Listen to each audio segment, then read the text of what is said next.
Karen had been parking on my farm for weeks, despite the bright red private land, no parking, sign big enough to be seen from space. She claimed the shortcut through my field saved her 10 minutes on her commute to the city and that you farmers don't even use this space. Anyway, the first time I let it slide.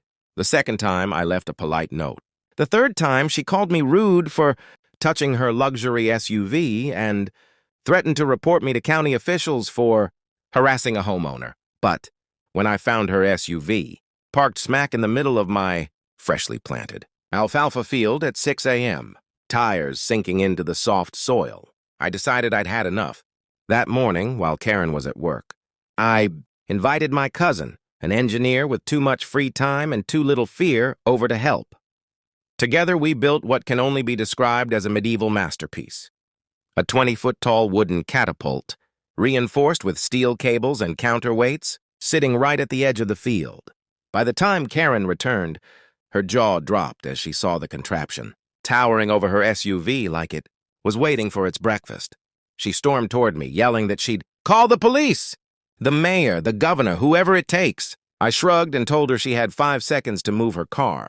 She accused me of bluffing, called me a backward farmer, and stomped off, daring me to try anything, so I did. With half the town watching from the fence line, because nothing draws a crowd like farm drama, I hooked her SUV to the sling, released the latch, and watched the entire vehicle launch in a perfect, majestic arc right over the tree line. It crashed harmlessly in a muddy retention pond owned by the county.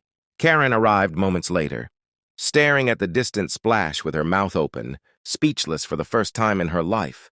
The sheriff showed up, took one look at my warning signs, the tire tracks, and the mess she'd made of my crops, then simply sighed and told Karen she should be grateful. I hadn't charged her for trespassing.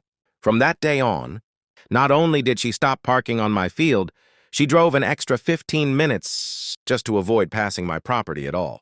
And as for the catapult, well, let's just say it became a local landmark and a friendly reminder. On my land, you respect the signs, or you take flight.